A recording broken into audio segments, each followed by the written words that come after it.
C'est encore sonné et profondément choqué que le président de l'US Colomiers revient sur l'événement. Qu'en fin octobre, 2 de ses éducateurs voient leur voiture prendre feu devant leur domicile. Un acte qui pourrait être lié à la réaction d'un parent frustré de ne pas voir son enfant retenu pour un tournoi. Je pense qu'il faut se rendre compte de la gravité des faits pour, je le répète, quelque chose qui est complètement futile.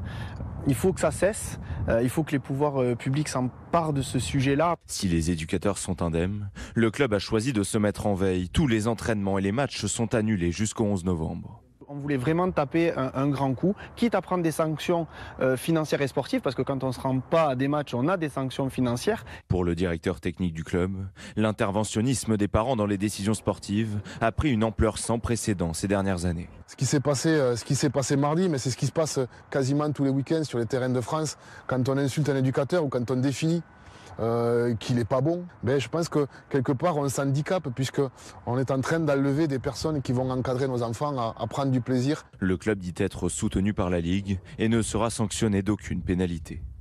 Pas de foot jusqu'au 11 novembre. On a eu envie d'aller plus loin. Bonjour Gérard Berluig. Bonjour. Vous êtes le président du Cosmo Taverniste, un club du Val d'Oise, et vous êtes par ailleurs le président de l'association des éducateurs de foot.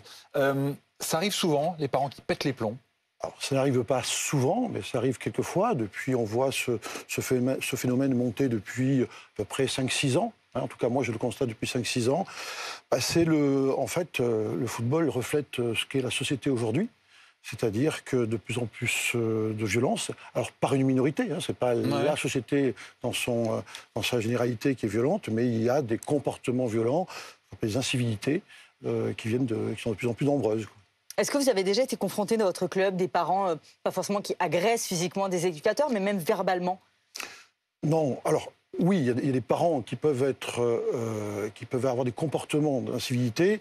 Dernièrement, par exemple, j'ai eu un parent qui est rentré sur le terrain parce que son fils s'était accroché à un adversaire, et donc il a tiré l'oreille de l'adversaire. Donc il n'a pas rentré sur un terrain. Oui, il vient en soutien à son fils. Il vient en soutien à son fils alors que on ne sait pas qui a commencé. Vous savez, chez les enfants, ça peut être l'un, l'autre. Il n'y a pas de... Nous, on a pour habitude... Et puis c'est le rôle de l'éducateur de le faire à ce moment-là, de les séparer. C'est le rôle de l'éducateur, effectivement, de rentrer sur le terrain et de séparer les enfants, de punir. Souvent, on les sort du terrain pendant quelques minutes, le temps qu'ils se calment, et puis ensuite, ils rentrent un peu plus tard. Ceux qui suivent l'actu du foot, Gérard Berluig, savent que ça s'appelle le projet Mbappé.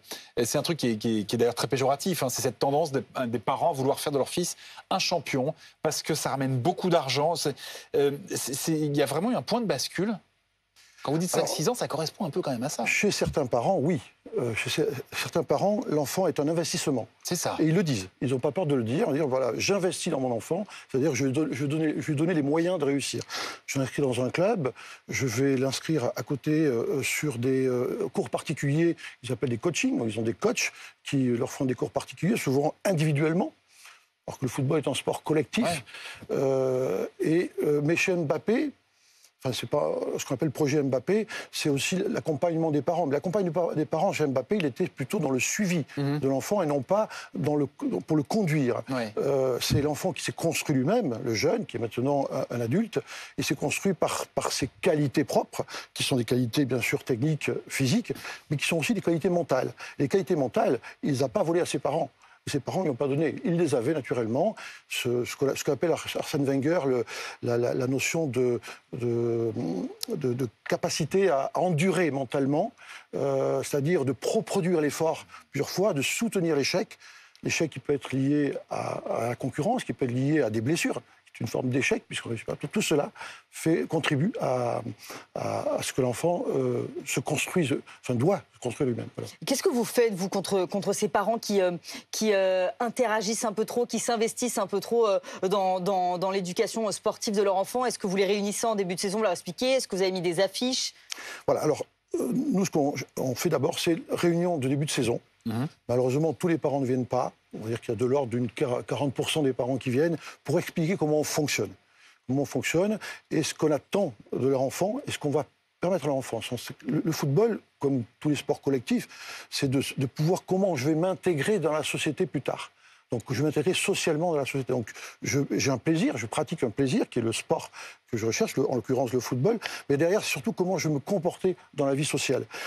un peu comme l'école. Sinon que l'école est subie par l'enfant, alors que le football, quand il y va, en principe, c'est un plaisir. Donc c'est une volonté de sa part d'y aller. On peut casser les enfants en investissant comme ça.